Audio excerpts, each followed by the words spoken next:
We're ready to get started.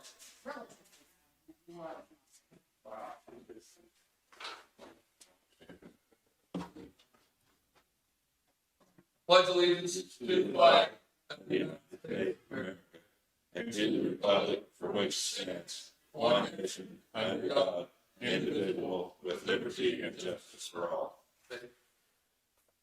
Heavenly Father, we come to you today just to ask you to watch over this meeting of our county commissioners. Find a way to help them make the decisions that are good for you and for this county. And we ask that you watch over our county employees as we go about our business this week. In Jesus' name, amen.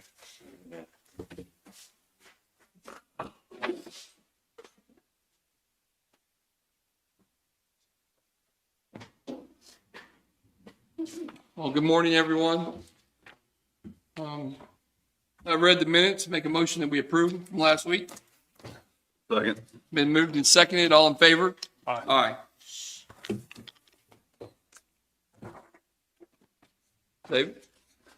I've got 2 ads and abates this week instead of 150 of them, so. And then there's the bills.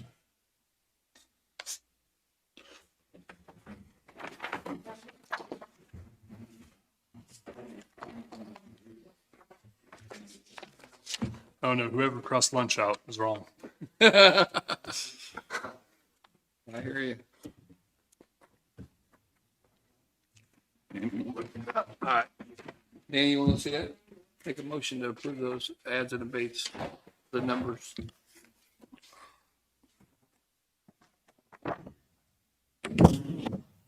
Which number do I go off of? Those top ones? It's 1426. 2020-154 and 155. Oh. Make a motion that we approve the abates 2020-154, 2020-155. I'll second. Been moved and seconded. All in favor? Aye. Aye. Bills.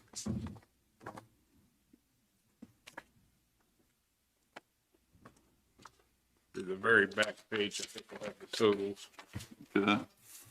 Make a motion to approve the claims of $220,421.08. I'll second it. All in favor? Aye. Aye.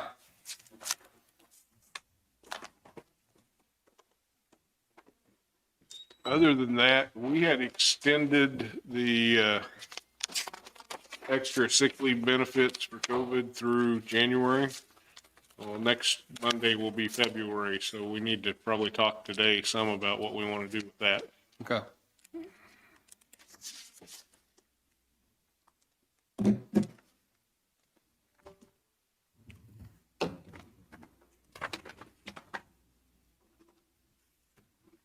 That date. Sheriff? Today's 25th. 25th. Morning, Kevin Friend, Linn County Sheriff. As far as the numbers go today, total prisoners in is 26, 18 in-house here in Linn.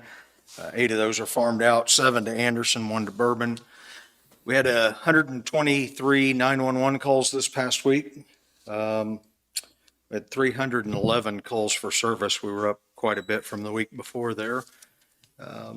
But other than that, we really don't have too much crazy. We were able to get quite a few cases closed last week, so that was good. We usually average 5 to 7. Last week, our detectives pulled 11 of those down, so that was good. Wanted to thank Public Works. I know Jack's not here, Rick's not here, but they worked for me Friday, came in and installed some new beds in the jail so we could increase our capacity a few. And that was kind of an undertaking. We bought a bed system from the Kansas Department of Corrections. We were able to get that for just under $700. If we go through most of our contractors on those, they're $1,200, $1,500 for those systems.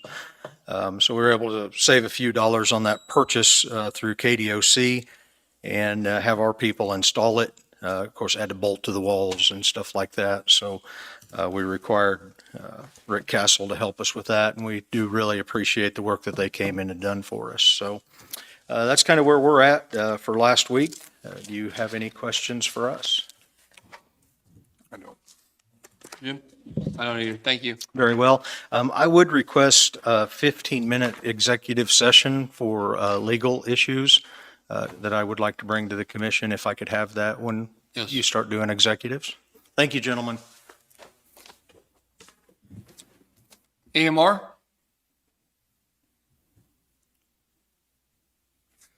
Good morning. I'm Galen Anderson with AMR.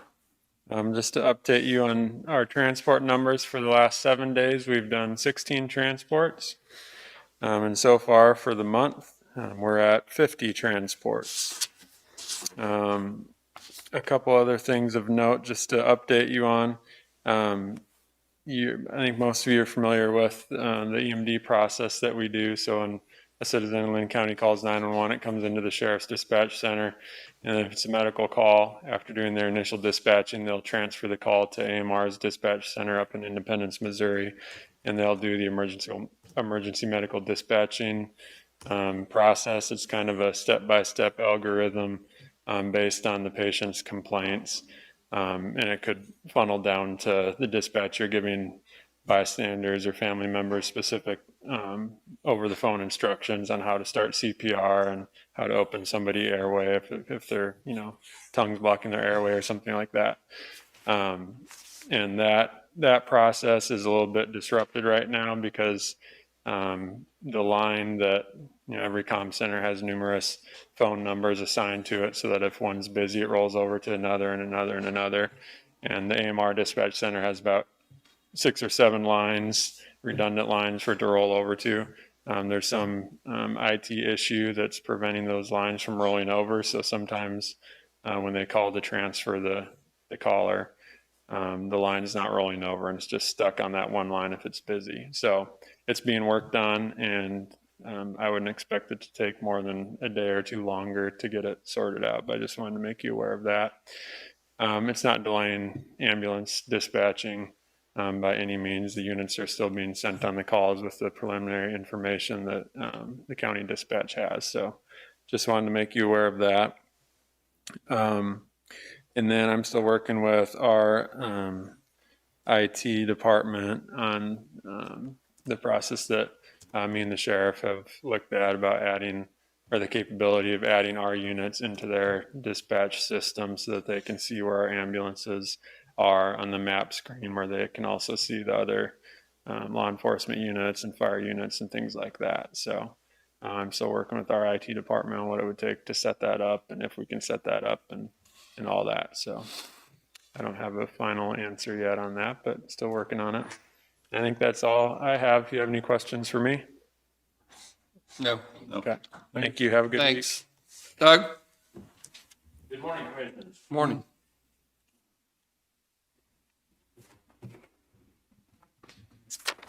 A little bit of information about the weather. I just printed off for you if you want to look at. Looks like we're going to be outside the main winter storm area. We did get anywhere from 3/4 of an inch to about 1 4/10 inches around the county overnight.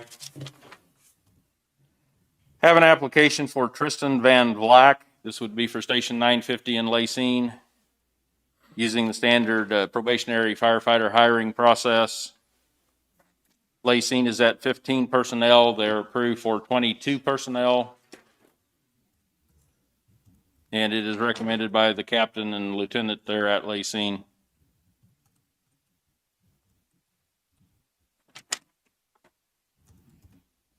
Okay. Make a motion that we accept the application for employment for Tristan Van Black on a probationary basis. Yes, it'd be standard Pending- probation. Yep. I'll second that motion. Moved and seconded, all in favor? Aye. You and these back. So you can have those back. That's all I have for you this morning, unless you have something for me. I don't. You? Nope. Thank you. Chris, you got something?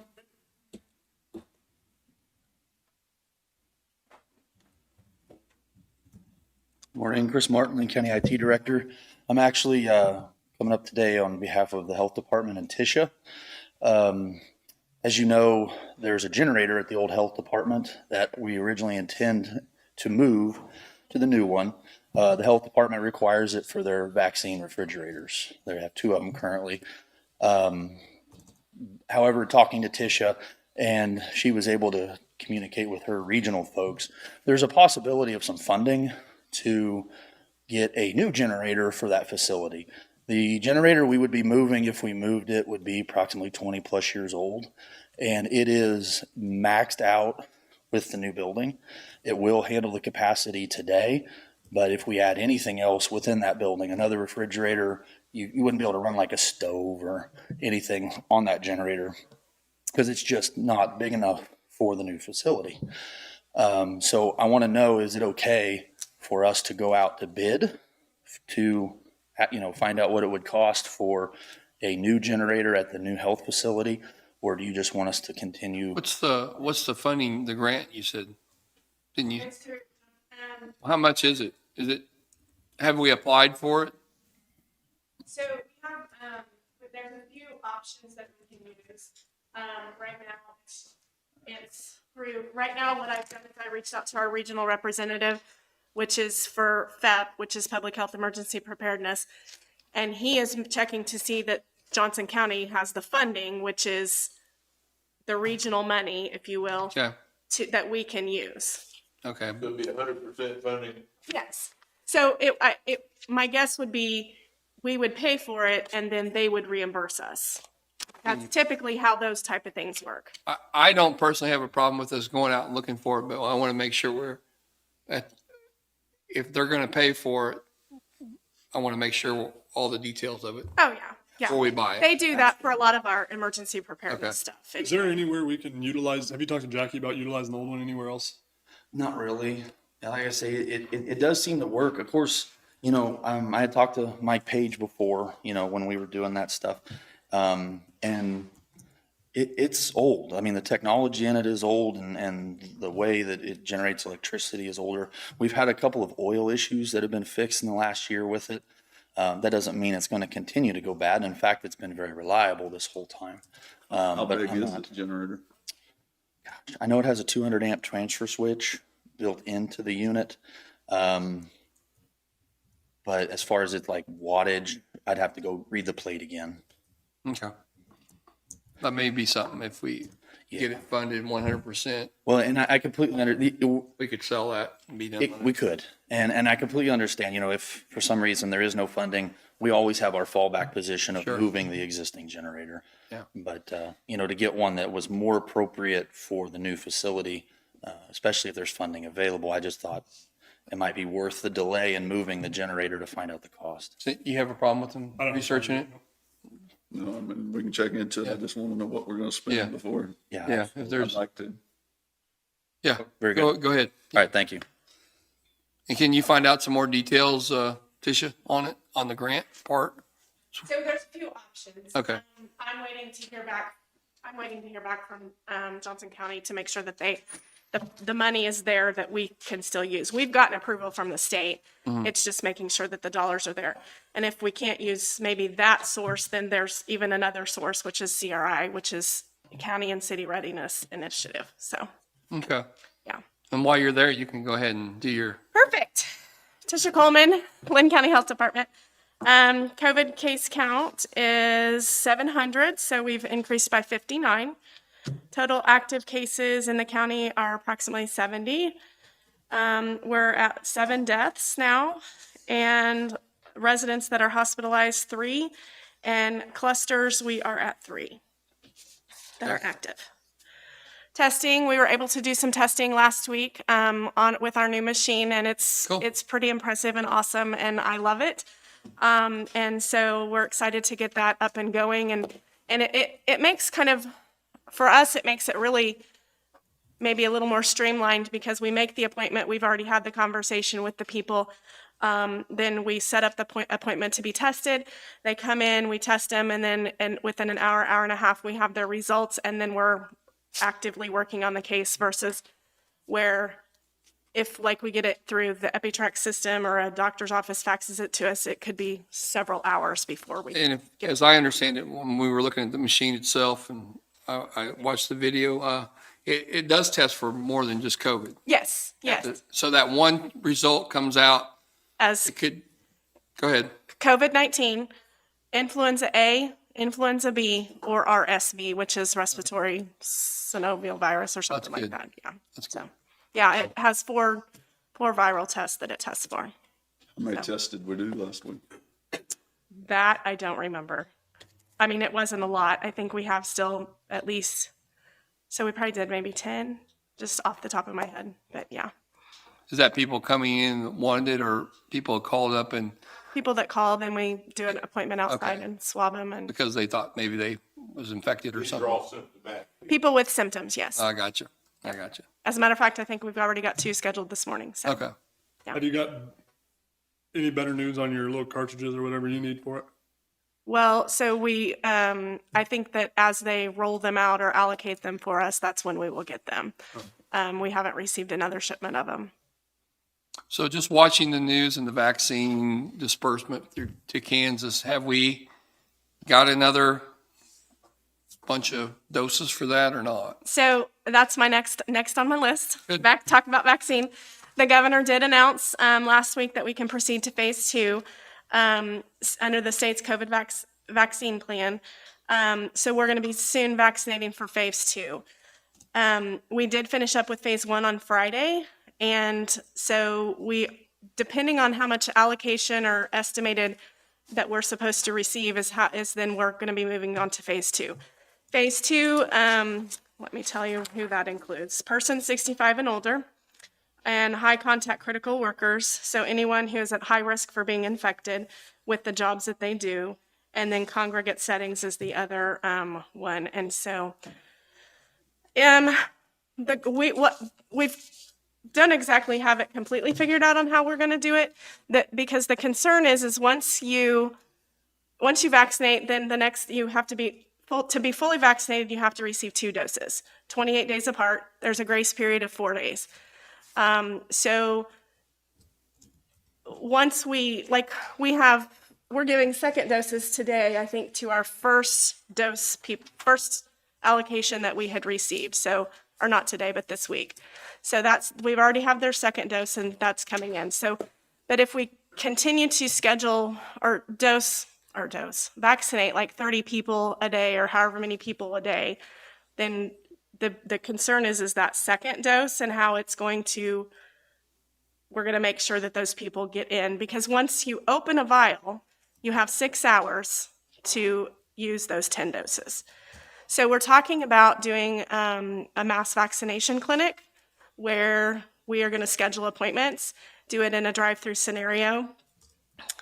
People will pull in, make sure their paperwork's filled out, and then we will have nurses just go to their cars and do that. That way we can do lots of vaccinations in a short amount of time. Does that make sense? That's our discussion right now on how we're going to do the vaccine. Did you have to put in the amount that you needed for our county, or how's that being figured out? They just are sending us, I don't know how they're calculating or allocating what we're getting. They just are telling us, I mean, every week I get an email that says how many we're expected to receive. And are we expected to receive any this week? 100, Okay. yeah, so. And then I need 10 minutes legal. You got any questions, Dean? I don't. Jim, you got any questions? Thank you. Deb, you're up. Bruner, you're up. Good morning. Good morning. Hey, I just wanted to let you know where we're at. We're in the middle of final review, which means we're in the middle of setting values for the 2021 year. And we expect to be on time with mailing evaluation notices, which is statutorily March 1st. I don't foresee any delay unless one of us come down with something. However, we are not certified enough to actually sign off and mail those values. So I want to discuss the options. Okay. emailed property valuation, and they've come up with some options, and so that's what I want to discuss in some executive session with you. Is that legal or legal session? That'd be a personnel session, I think, Okay. where we're talking about the non-elected personnel. How much time do you need? Probably 10 minutes.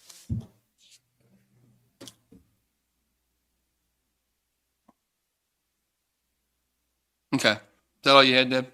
Thank you, ma'am. Janet, good morning. I'm here to give you my quarterly interest report.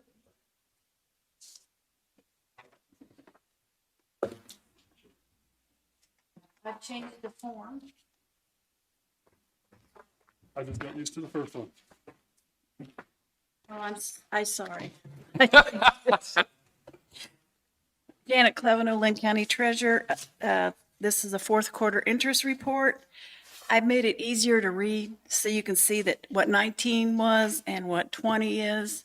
Interest is down quite a bit. No banks are paying interest. Do you want me to read these amounts or Yeah, read them just real fast. the December ones? Yeah. Interest earned on Super Now accounts is $480.58. Interest earned on CD for non-construction is $21,902.98. Interest on construction checking is $2,671.29, and interest on CD is $11,117.94. Okay. Then your second page is your delinquents. And they're going down slowly, but we still have quite a bit. Any questions for me? I don't. Do you, Jim? No. Annie? I don't. Okay, thank you so much. Thanks. Did you have something? You don't want to talk?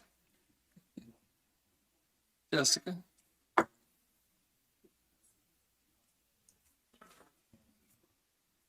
Good morning, Jessica Hightower, Economic Development. I have two things this morning. First of all, we've discovered that the property in the industrial park needs to be released from Rural Water 1 before it can be annexed. Okay. So I need authorization to request release of utilities for that property so we can proceed with annexation. Okay. And that's, Did you talk to Gary about it? No, not this one.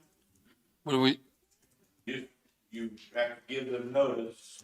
Actually, the city is the one who really has to do it, but The city told me I had to do it. they shuffle it off on you. And that's fine.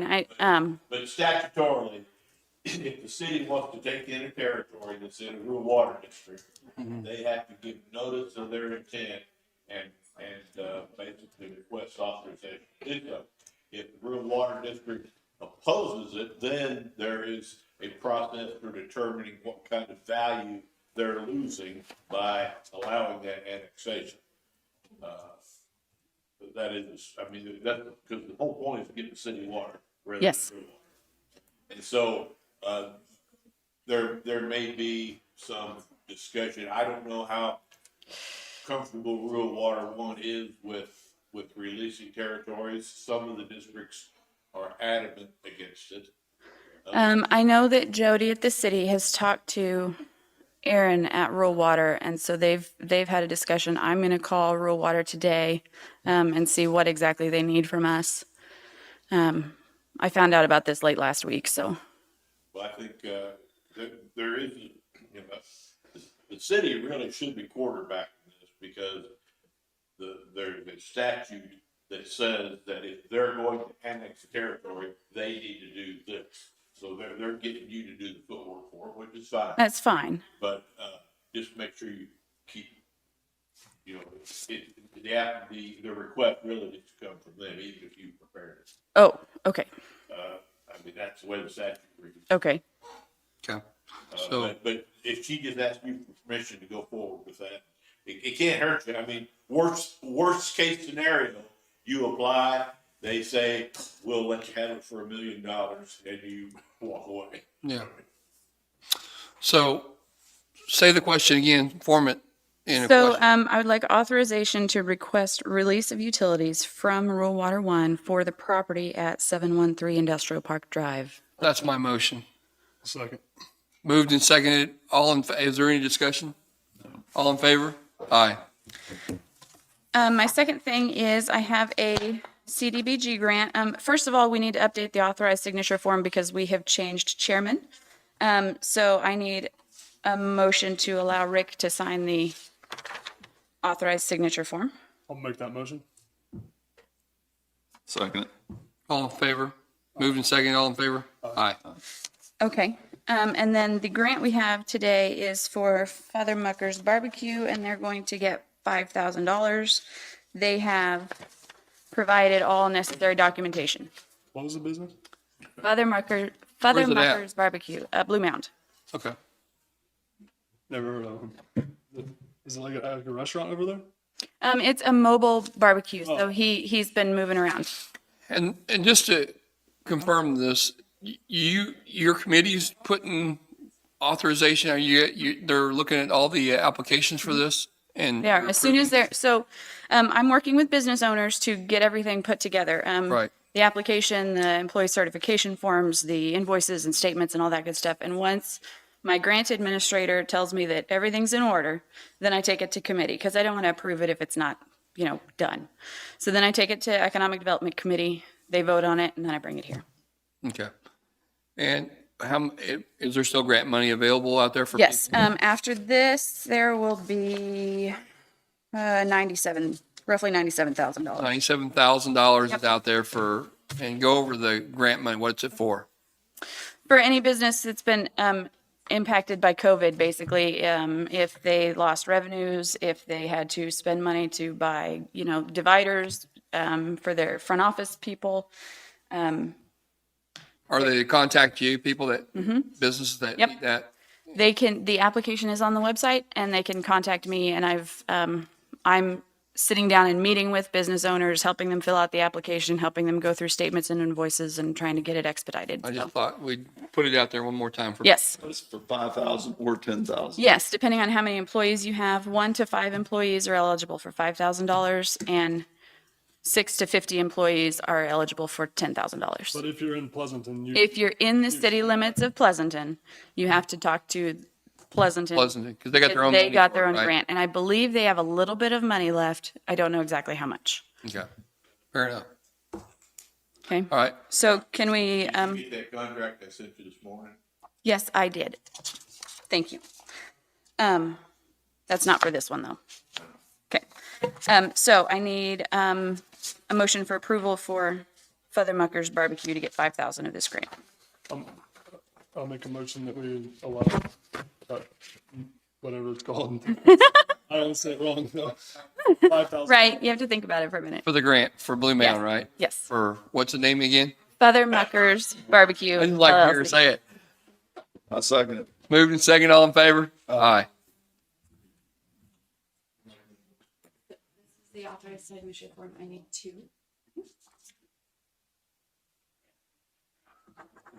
Where's the other? Oh, there it is. I need signature and date. So on Pleasanton, you have to be, is it in city limits or zip code or what? If you're outside city limits, but your address is still Pleasanton, you're eligible for my grant. Oh, gotcha. But if you're in the city limits, you're not eligible. Did they get the same amount of money? They got their own. Where do you want me to sign? Here? One of the, yeah, that top one there's Did they get the same amount of money as the county did? 132, yeah. Are they the only city in the county? Yes. They're the only ones that applied, yes. So every city could have applied if they Yes. choose to, but they didn't. Thank you.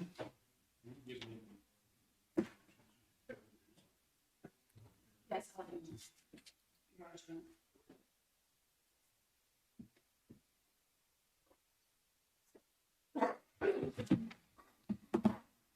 Anybody else before I get to Jackie, because he can wait? So we're going to do some executive session now. 15 minutes is for legal with the sheriff. Is that correct, Sheriff? Legal? 15 minutes for legal with him. 10 minutes legal with Tisha. and 10 minutes for personnel with Deb. And Deb, you can go first, okay? You want to do, Oh, wait. do construction? Oh, he showed up. Come on up. Sorry about that. My glasses falling out. Morning. Sorry about that. Run a little late due to the rain. Last week, we continued with the construction as far as the footings and foundation. Did well there. The gas company has started their relocation due to the conflict at the southeast corner. They were about done with that last week. I don't know if they completed or not, but if they should complete early this week, which will let us finish that work in that corner. Effigy made real progress last week. Got all their poles set.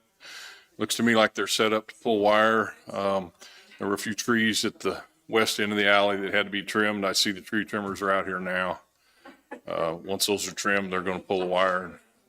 I would say this week, without any problem, we'll have the power relocation complete. So that's going really well, in my opinion. As far as this week is construction, obviously the rain's going to slow us down. We'll do some pump of water down tomorrow and get things started drying back up. We prepared for it. We did pour a mud slab on the footings down here. So once we get it pumped down, we should be able to go on with rebar. We got some areas we can open up, so we'll be on dry ground. It's just a matter of getting to them. But other than that, that's kind of the progress for last week. But Got any questions? What's your tentative outlook for, to the end of February? I'm sorry, what? What's what do you expect to have done by the end of February? I don't have the 5-week look ahead. I mean, we'll be well into the foundations. The goal is by early March having some slab on grade started, ready to pour. Mid-March, second week in March, we're trying to get the masons started on the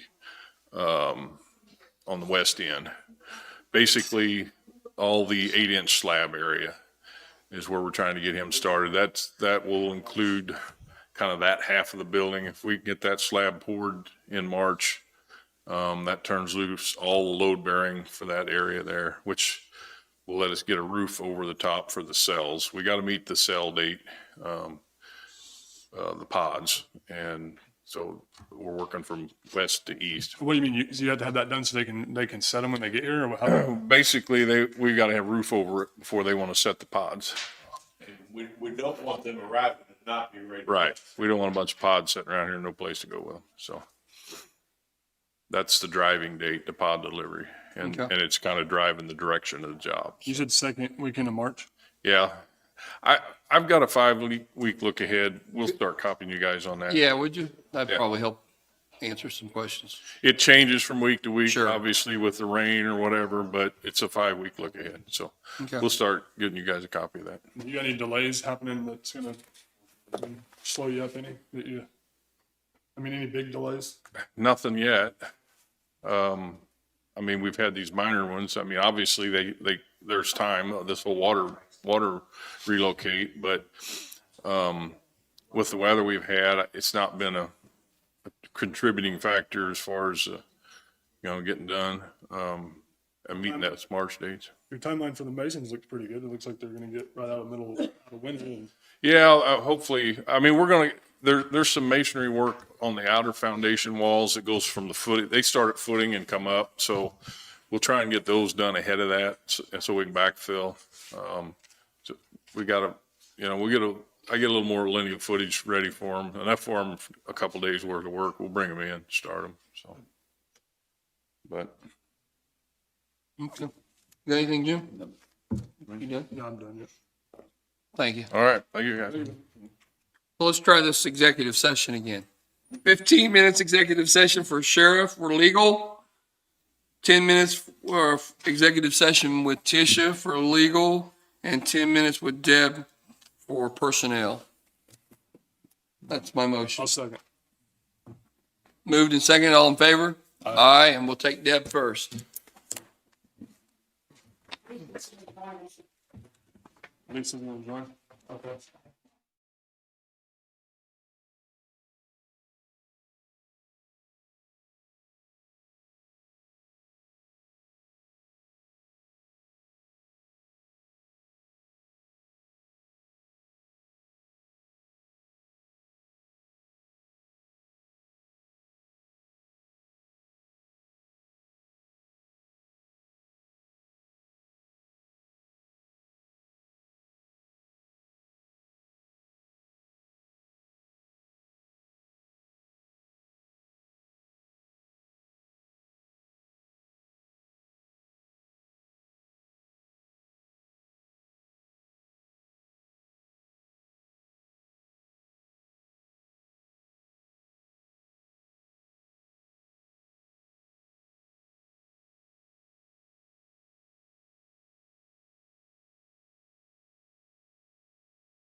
Hey, we don't have any action for those executive sessions today. Burton? Danny's on his way in, but you can go ahead. Well, just a quick update. Things are clicking along. We're kind of getting things in place over at the office. It's kind of calmed down a little bit, and we're still being pretty aggressive about trying to get these cases worked out. So I'm feeling optimistic about how everything's going. I wanted to clear up one thing about a comment that I made last time that I think was taken out of context, and that being this position being a part-time position. I want to make sure that it's understood that when I said this is a part-time position, I don't mean that this is something that is a split duty or I'm only here 20 hours a week, whatever. I mean, this has been every bit of a full-time job. I've worked well over 40 hours the last every week that I've been here. What I meant when I said that is only that I'm permitted to have some work outside of the county. I'm permitted to take a divorce case or represent the city, for example. That's all that means. When I say this part-time, I don't mean this isn't a full-time job. I mean that I'm allowed to do things outside of the scope of my duties here. And that's all that meant. Again, it's very much a full-time job. It demands virtually all of my time and attention, and will continue to in the future. And so I just want to say that. Rick, I think I might have misled you a little bit about not needing an executive session. I'm sorry. And I don't necessarily need one. I have a little update about my job search for an assistant for 5 or 10 minutes. If you guys want to do that now, I can, or it can wait till next week or whatever. It's not a big deal. Is that personnel? Yeah, this is Don elected personnel. 10-minute personnel? That would be more than I'll enough. make a 10-minute, or I'll make a motion we go into. Or again, it can wait till next week if you guys want. No, we're good. But before we go in there, I wanted to ask you about, last week you stated that you had a certain amount of cases that you were working on that day, 200 or something like that. Well, 200 last week, yeah. So during that period of time, that 200, do you get them all resolved on that Monday, or how's that work? So Public's knowledge. what I will do is the week before I get that week's docket, and then I'll start getting on the phone and email and calling the defense attorneys who are representing those people and trying to figure out where we're at in terms of, if it's set for a status, for example, are they amenable to some plea negotiations? Is there something we can do to resolve this through agreement rather than through hearing? And they'll make an offer, I'll make an offer, or whatever, and then they'll take it to their client, come back. And on those hearings, they'll come back to court that next week and either say, we've reached an agreement, here's what it is, and they'll apply for diversion or enter a plea that day. Or they haven't spoken to their client for whatever reason, or they don't have an agreement, they'll ask for a continuance to continue those negotiations. Otherwise, if it's set for an evidentiary hearing, for example, like a preliminary hearing, kind of the same process. I'll reach out and say, is this really going? Do they really want this? Or is this, can it be worked out? Kind of get a feel for whether or not I need to have my witnesses there and that sort of thing. And then if we are going, then I pull the file and going through the reports and drafting questions for the preliminary hearing and then make sure I've got everyone subpoenaed and, just get ready. So basically, the week before is dealt with preparing for the week after, and then also showing up for court to those cases and having the judge call them And just hearing from the past two county attorneys, what's your thoughts on when you're having those cases?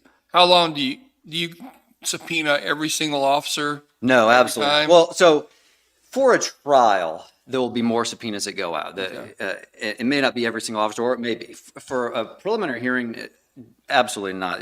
Generally, preliminary hearing is just a probable cause hearing. And by law, the court has to resolve all, basically give give the state the benefit of any doubt, basically. So it's a real low threshold, a real low burden. I don't need 15 people testify. Really, in general, the only people I really need at a preliminary hearing is the victim or witness who was there and the reporting officer, maybe two.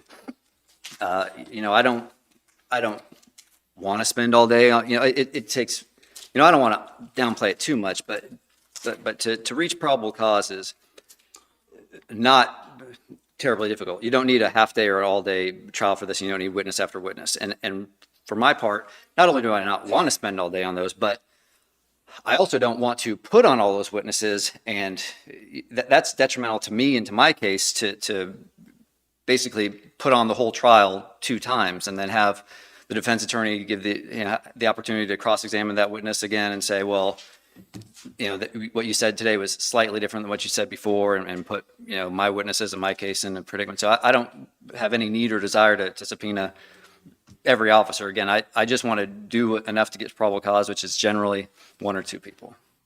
Okay. Anybody have any questions before we go in legal? How many can you settle like the first week on an average of 200? Well, I was a little frustrated and disappointed, if I'm honest with you, how much I was able to, because I think nationally, the average is something like 98% of cases are resolved through plea negotiation. So last week, I can't say I got to all 200, but the vast majority I was able to speak to the attorney and get to, and we were able to, at least with the attorney, reach an agreement. And then I was kind of frustrated. They showed up for court and said, well, I need a continuance because they didn't talk to their client or their, which isn't necessarily their fault. These people, sometimes they move and don't leave an address or have the phone number shut off or whatever. So it is difficult at times. But I had thought we had a lot more worked out and resolved than I was actually able to conclude. And one of the things I have resolved to myself and what I'm going to do with my office is try to make it a policy that says, okay, I know that on January 15th, I sent you an offer and you showed up for court the next week and you need to continue it. So now it's been, we're 30 or 45 days since then. You really need to figure this out or not. I'm not going to continue to agree to continue this when you know what the state's position is, what my stance is, what the offer was back in January. 60 days is more than enough for you to figure this out. And I'm at this point, and of course, it's not up to me, the judge will grant the continuance or not, but I think fairly shortly on some of these that we've discussed and made offers on, I'm going to start saying, I just can't agree to continue. You need to either accept the offer or we need to set for a hearing, which at this point is sort of an empty threat because we can't have in-person hearings anyway. And then you can't really do trials unless they agree to do a virtual bench trial or something, but all the same, I've got to do what I can do. Okay. So you need 10 minutes for personnel? Yeah, just a quick update on non-elected. Make a motion that we go into executive session for 10 minutes with Mr. Harding for personnel. So Moved and seconded, all in favor? Aye.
Oh, those, it tells you did 30 feet from your automatic.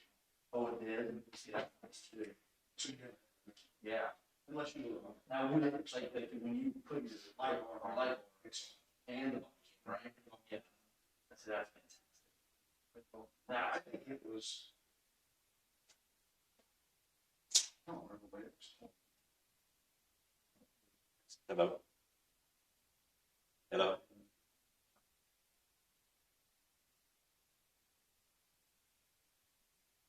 Try again.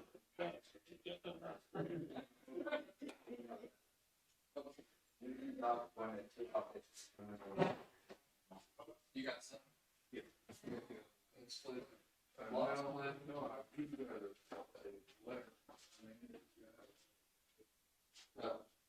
Where you at on the other?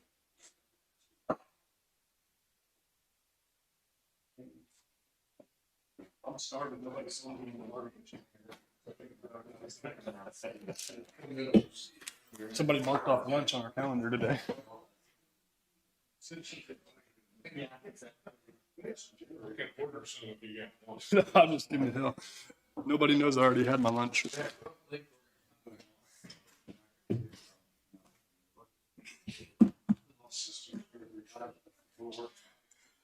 All right, Jackie.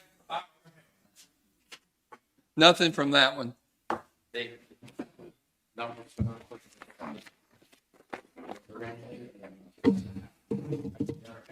Oh, okay, okay. All right, well. You want to take action? Yes. Oops. Let me cover a couple. We started work on those cabins, or the cabin this last week. We should hopefully, if it ever dries out enough, we're going to try to pour the floor on that. We talked last week about an approved peppercorn being the contract engineer. So here's the contract for that.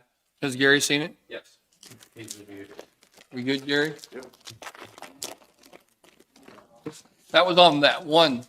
Yes, the We hadn't on-call. decided on the other one, right? I didn't get time to work on it last week. It was just too crazy of a week.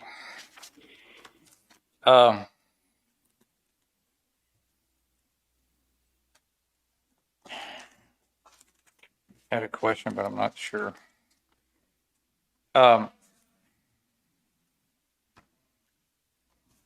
You guys got an email last week, and I talked to Mr. Southwick about it because I wasn't copied in on it. And so finally I went and talked to him and asked him about, and so I told him I would bring it forward and ask the questions that he was trying to ask. The question is, what level of enforcement is the commission wanting to see on noxious weed? And I would say what's required by the state. The first step is going to be a general notice is going to be posted every year, that a reminder that you have to take care of your noxious weeds. And then I don't mean to beat us up. I'm going to beat the county up. We're one of the worst culprits of it.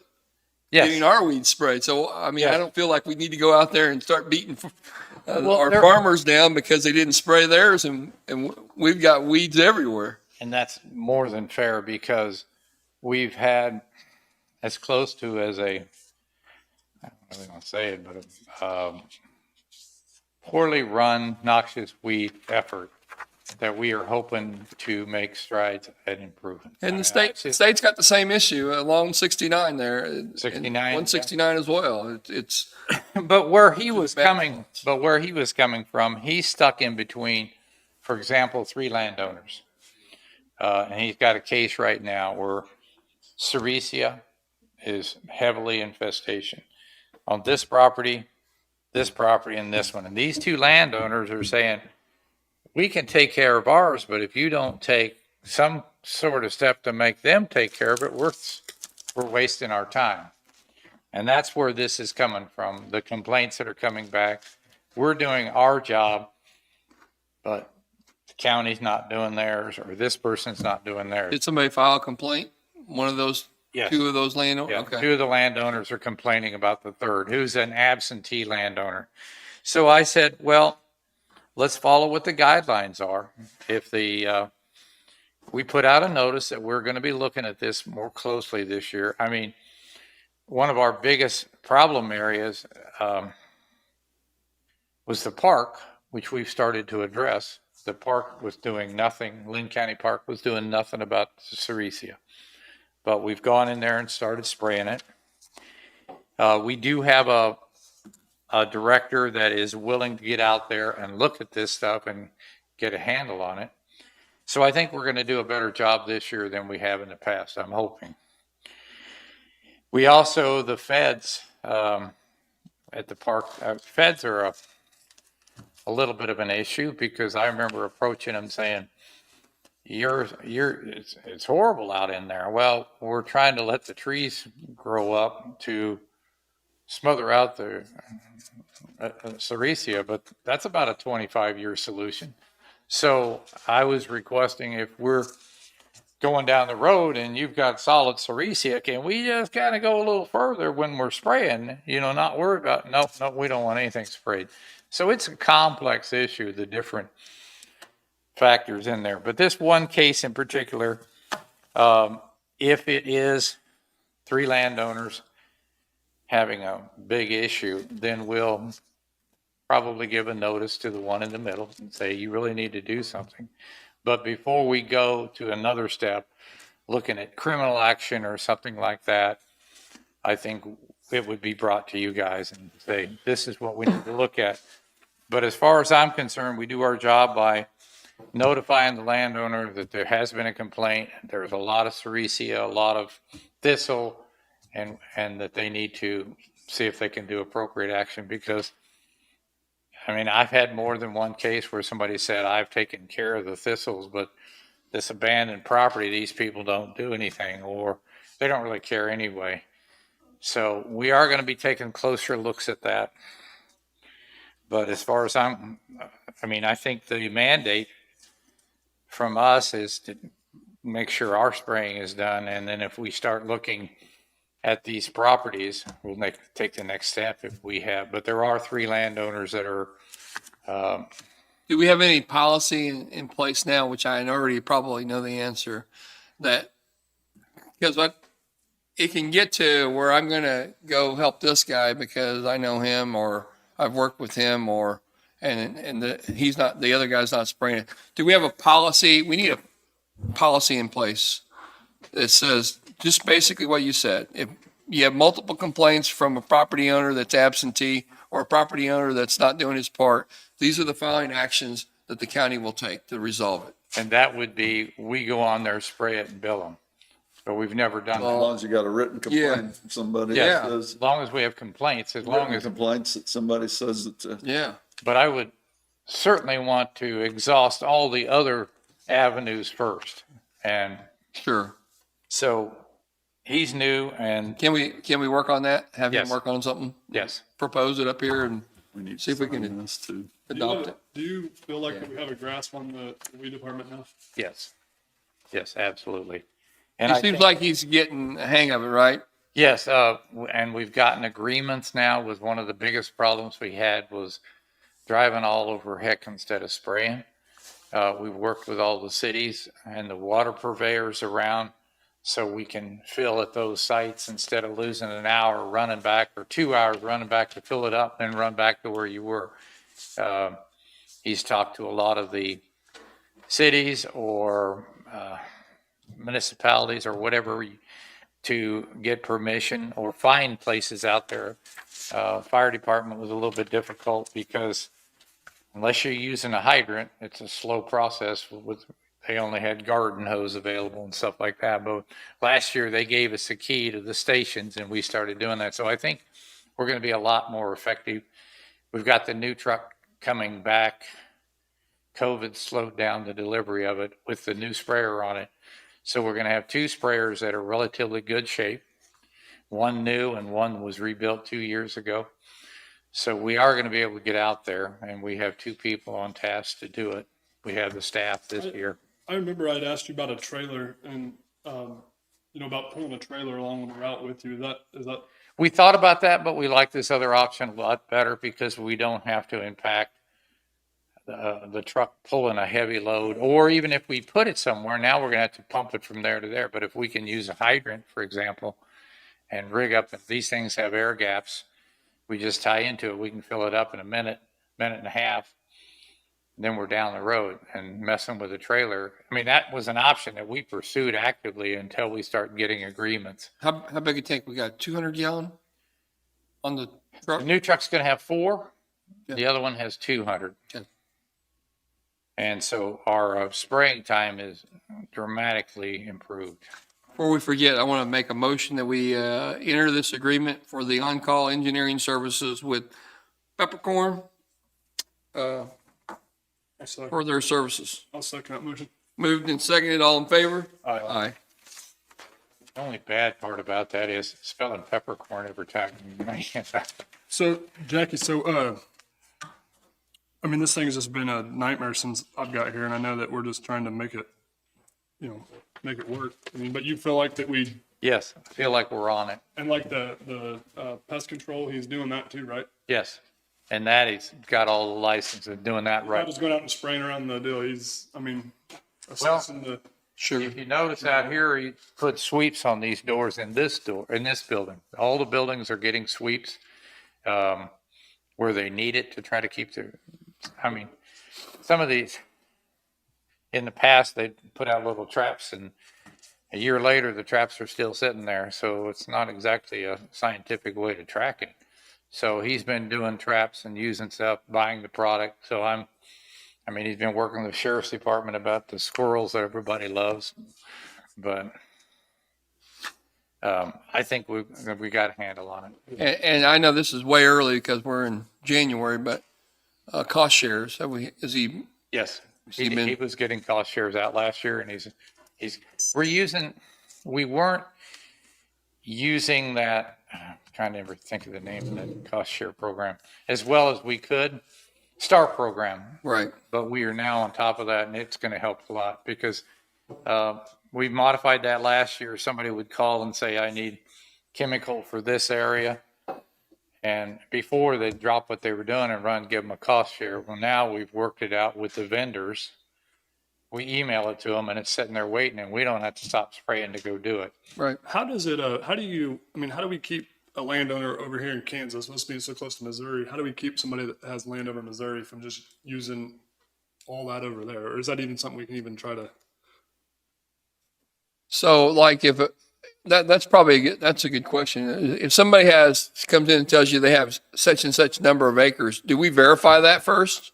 Yes. Okay, And then so we somebody comes in also- and says, I have 1,000 acres, I want it sprayed, when using a cost share program, and really they only have 500 because the other 5. We do look at that. Cross. Yes. They're not working It's on the cost share. Or another county even. It's on the cost share form.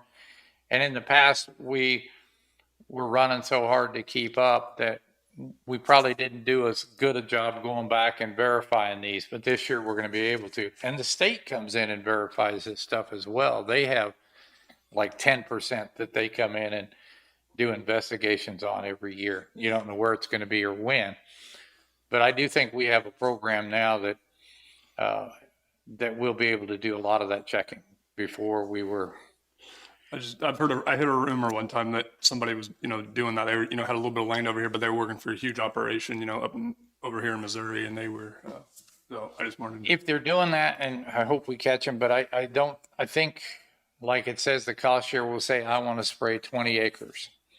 And we can go back later on and check. And that's what we're hoping to do this year. Okay. I will be the first to admit it has been less than stellar in the past, but I have Sounds like it's very getting high better. hopes. I mean, it sounds like everything's going a little better over there. Yeah. So I is have he high not hopes working for at the this year. landfill? Or is he just more or less trying to get everything going?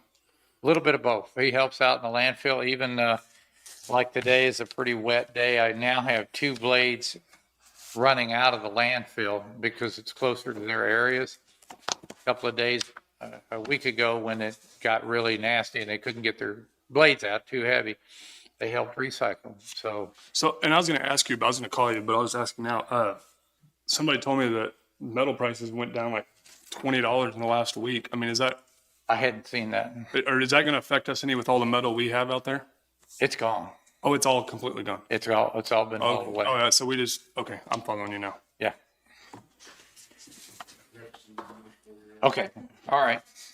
So, I wanted to make, 2 appointments. The first one, I wanted to hire Thomas Rimley, as an equipment operator in North Shop. He does not currently have a, CDL. He did have a CDL and he just let it lapse because he was not doing the work that, Who interviewed? needed for the job he had. Who talked to him? I interviewed him. Yeah. And we'll give him like 120 days to bring it up, or 90 days, 120 days to get it. If he doesn't, he's gone. So range 7 is where we have an equipment operator 1, which would be good range. The first 3 steps on that are 1335, 1345, 1356. 1345. It would be a 7B, would be 13.4598. He did work for a while at the sheriff's department, and he's got a good recommendation from them as well. He's been working at a leasing, you He'll said? take Charles Bright's position. He'll work on the dump truck. What's his name? Thomas Rimley? Yes. I'll make a motion that we hire Thomas Rimley at a 7B, which is 1345.98 for a equipment operator out in the Lacine area. Right. On a probationary period? Yes, on a probationary period pending the completion of the training requirements. Oh, yeah, that's my motion. Second. Been moved and second. All in favor? Aye. Okay, the other thing have been working with the last couple of weeks, I wanted to appoint or add duties to Joyce Hall. I want to create a position called the office manager position. She would be in charge of, or take more direct operational charge of the elderly, the senior centers, and transportation. And she would supervise Courtney and Jessica. I was wanting to increase her pay $1.25, somewhere in there to reflect the supervisory responsibilities. Okay, so there's some options there. Right now, she's at 15.5 basically, which is in range 8. If you look at the ranges above that, we have deputy register of deeds in range 9, deputy clerk and treasurer in 10, you get into like sheriff, attorney, district court, you're getting into head dispatcher range if you're in 10. 9 would be like a dispatcher 2 or attorney secretary. Public works, your 9 range has like a park assistant manager, equipment operator 2, a mechanic 1. When you get into range 10, you're looking at a mechanic 2, an equipment operator 3, or an assistant 4. So is there somewhere on range 9, about 16, on 9, 50? Actually, one range above, same step, one range above where she is now would be 1646.83, which would be $1.22 an hour more than now. So that would be a 9H. That would be my request. 14.4683. 16.23. It will help me by taking some of the duties that I currently have, and it will also, I think, help the operations in there considerably to have her as an office manager. I'll make the, oh, no, go ahead, sir. Oh, you got some? I was gonna make a motion. Okay, go ahead. I'll make a motion that we hire Joyce Hall as your office manager, what we're calling her, right? Yes. With a $1.22 raise to 1646, which is a 9H. Second. Is that right? 8-3, I think. Okay, 16.4683. that's what his motion was. Been seconded by Jim. All in favor? Aye. And then I had, We've got an application for a, reduction of, construction debris. To fit the criteria? It's criteria, it's been approved by, body. If you want to see a picture or two of the place, it's out of Tanglewood. You may want to just buy it yourself and move into it, but if you don't, they're going to demo it. Be a good investment prospect. There's even a bed there. A nice, good bed. I'll take it. Got a sign says danger. So if you approve, then Fix you her upper. need a motion to authorize the, reduction of the construction fees, that he's recommended 100% reduction. Yes. Do you want to explain to Jim kind of how we do it, like what the, Yeah, there's if, we got the CD dumps down there that we provide, but we will allow construction material dumped free, under certain conditions.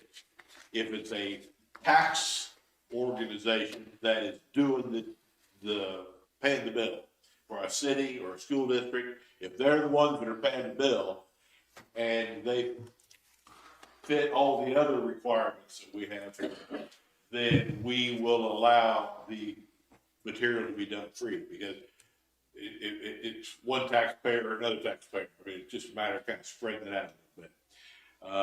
But we make them do a pretty detailed application, and then Bobby, our codes guy, checks it off and verifies everything, and if it meets all the requirements, then we allow this reduction. Now, there is a second step in this. Sometimes there are cities that are doing a demo, and they want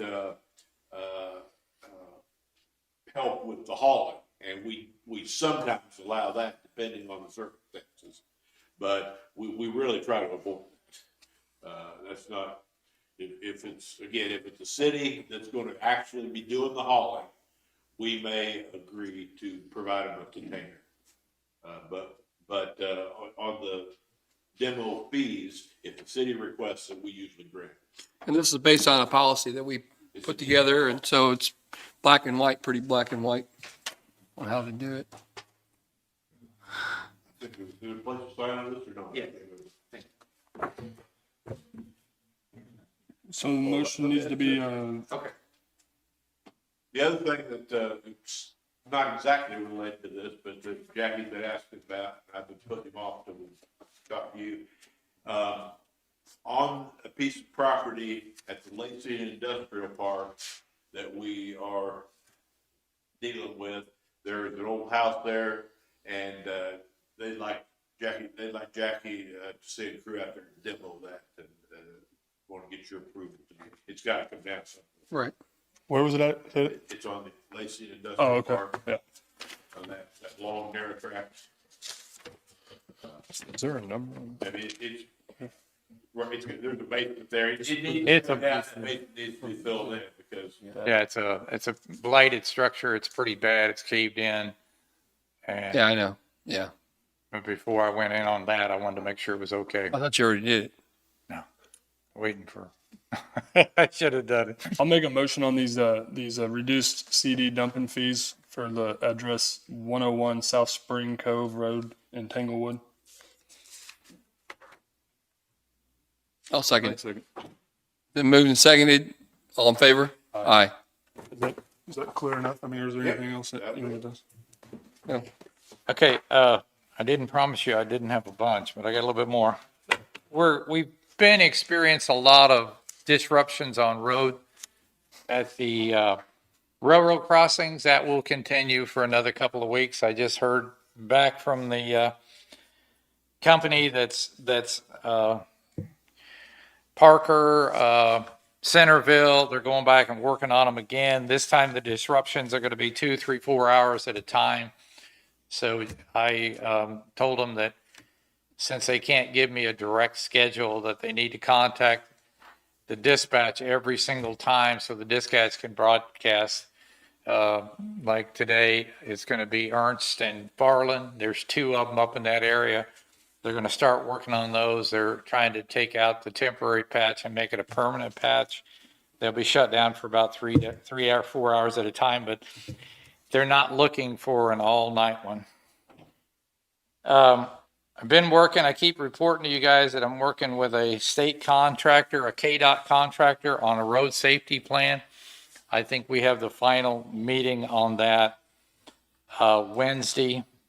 We're looking forward to getting the report. I think the sheriff will also be wanting to see that report because they've gone through and they've taken and evaluated our using traffic records, which areas we ought to take a look at. And then theoretically, they're going to have recommendations as well. I know Rick has mentioned in the past more than once about us trying to improve the viability of the Linn County Park to get it out there, that we have one and advertise it. And I wanted to float an idea. Are you guys interested in us researching the possibility of putting some billboards out on the highway? No, I'm not. I mean, I know how much they cost, so. I don't know. Okay.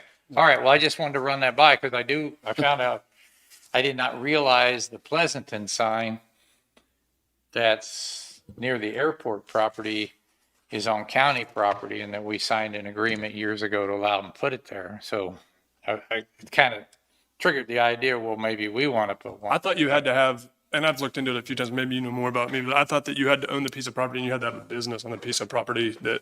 Not if you're a government entity. You can. Oh, if you're a government, okay.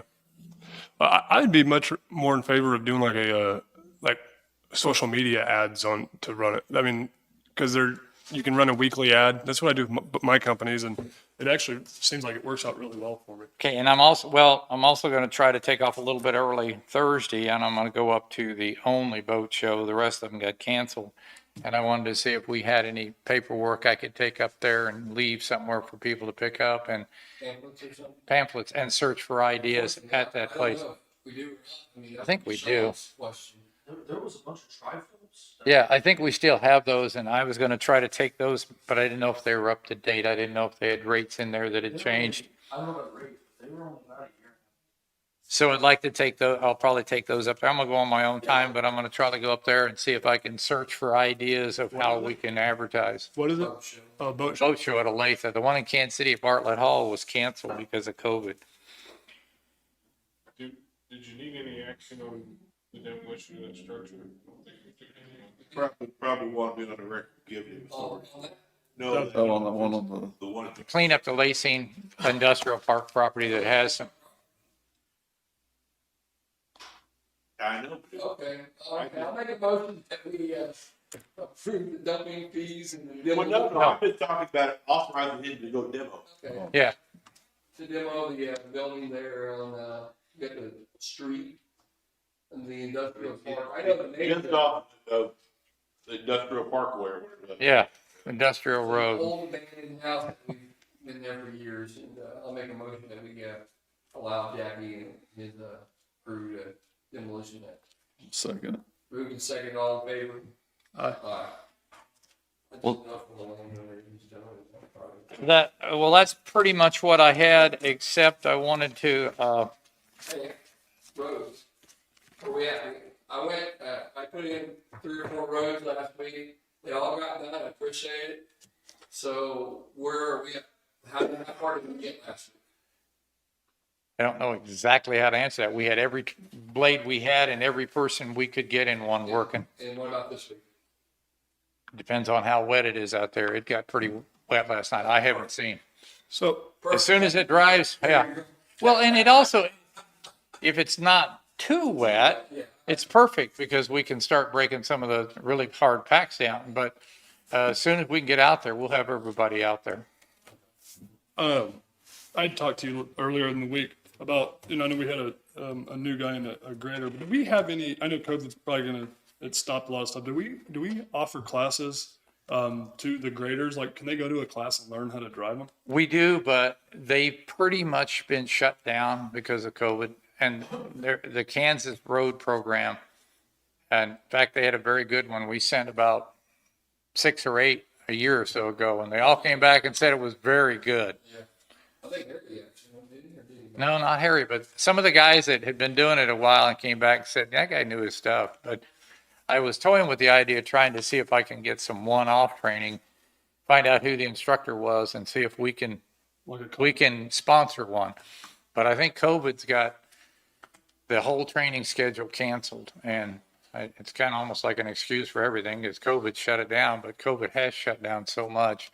I've got to go to do 2 trainings, one in March and one in April to keep my wastewater license, which, since I'm the license for Centerville, but most of them were either, well, not as many as you would think.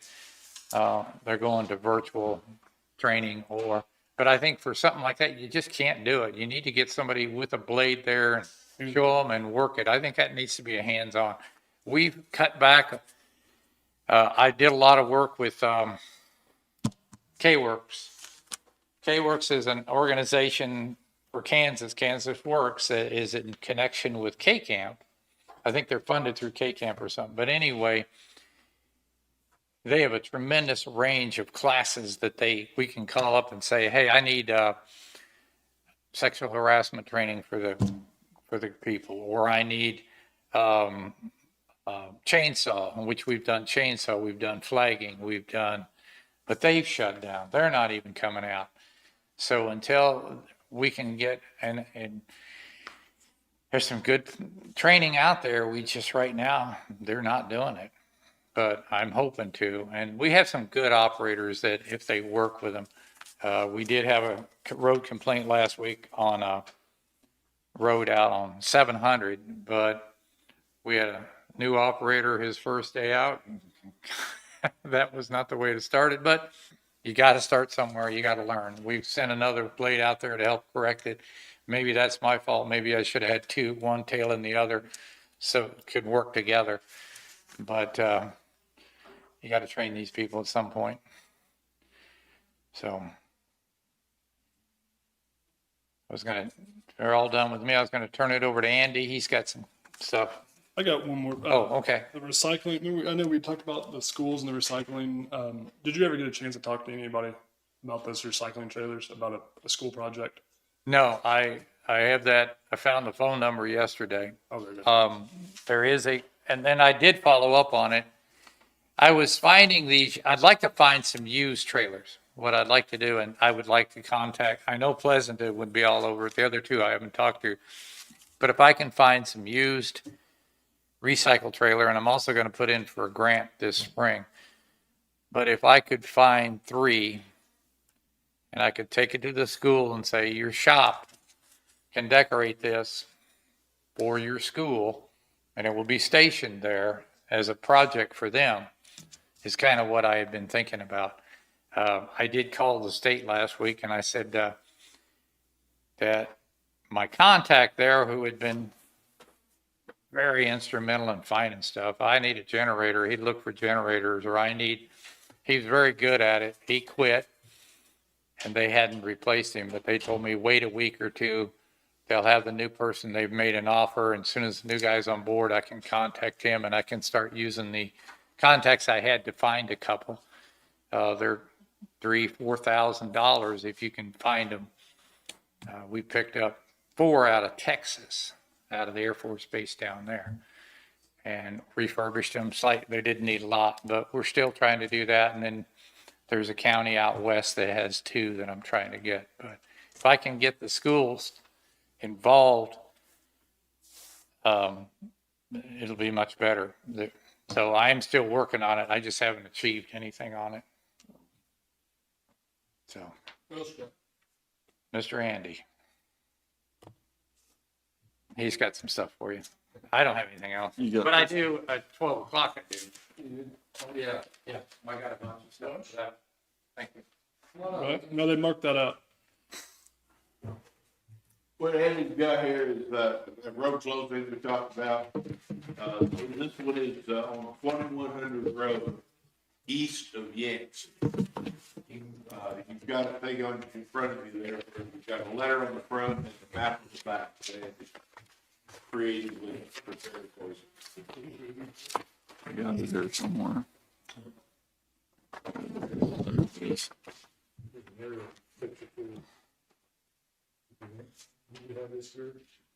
You can see, that's the I power don't have plant, one of right? those. Is that the power plant? So this guy has, he lives there, just east of Yancey. You see his place there. And then they've got some buildings down there by the pond on further east.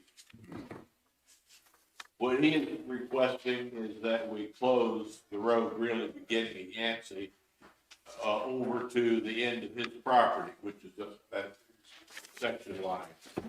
It's right here.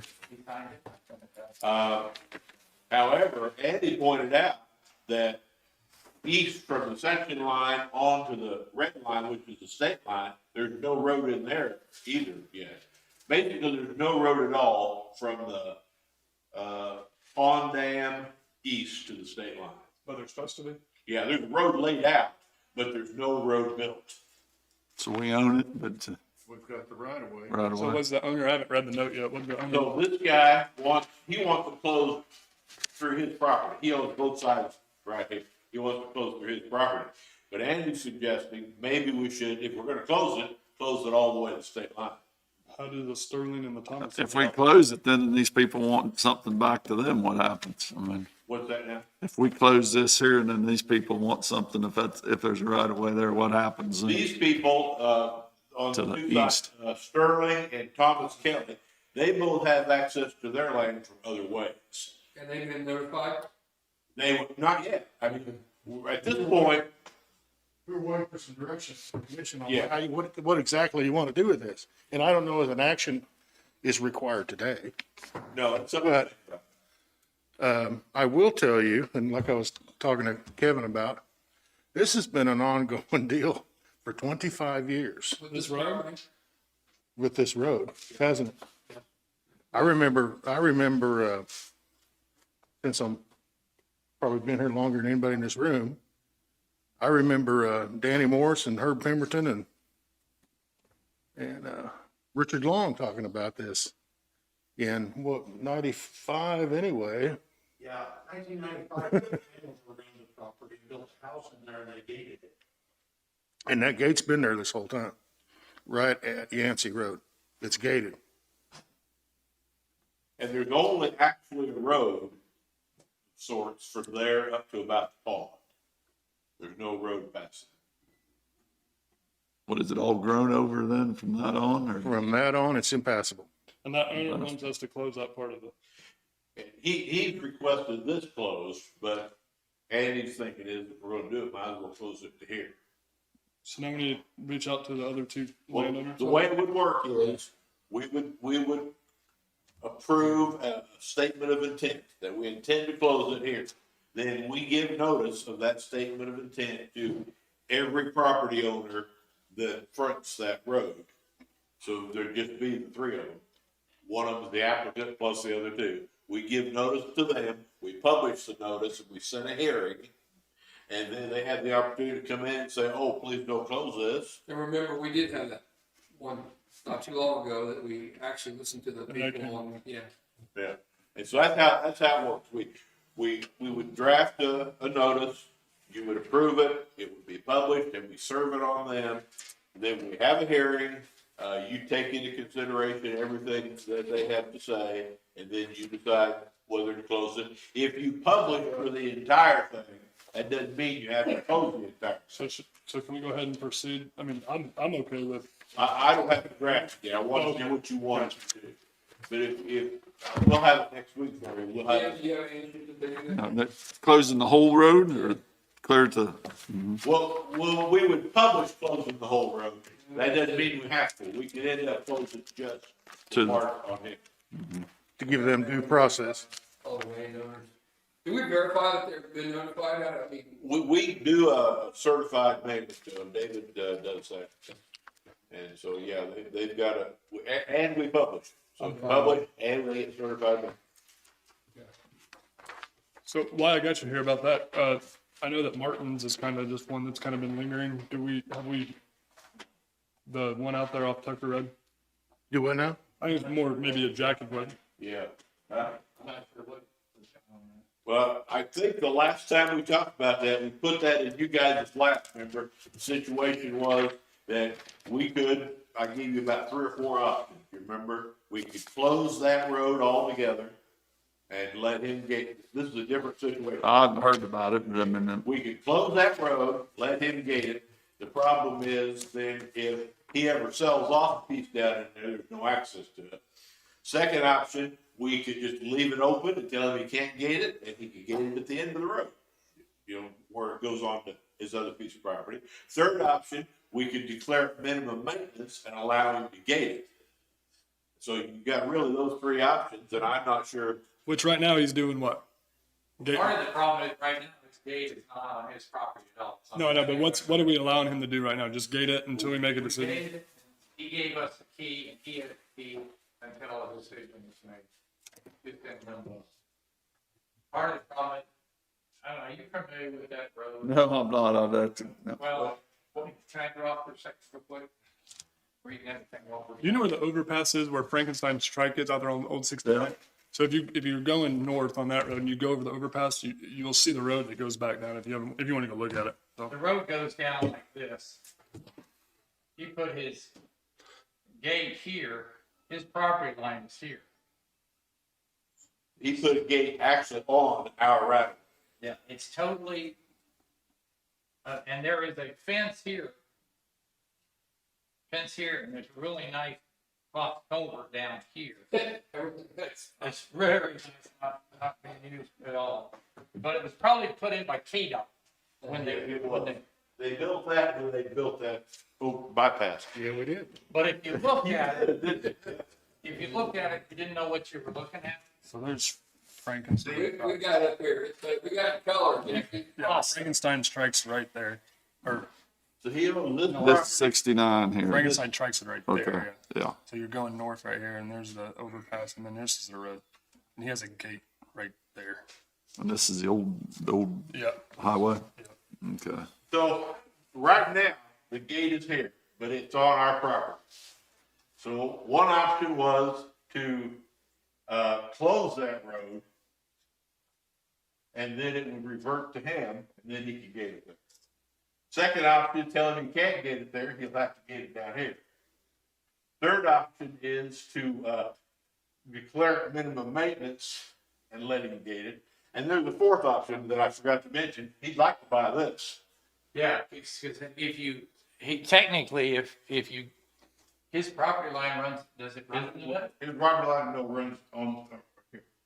I think this road was built to work on that bridge because it was never 69, the old 69. Well, this was built in order to give access to this isolated piece of property once the thing was put in. So he ended up, he bought, How many acres is that little piece?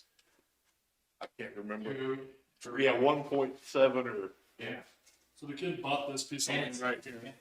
And then Clarkson or somebody on this piece down here, and he went ahead and bought both pieces because they were going to come down here to Harding. You know, Yeah. because you could tear I don't know. Yeah. Gary's been working with it, but the fact of the matter is, The fence is back here, way back. From the road. there's a fence right off the road.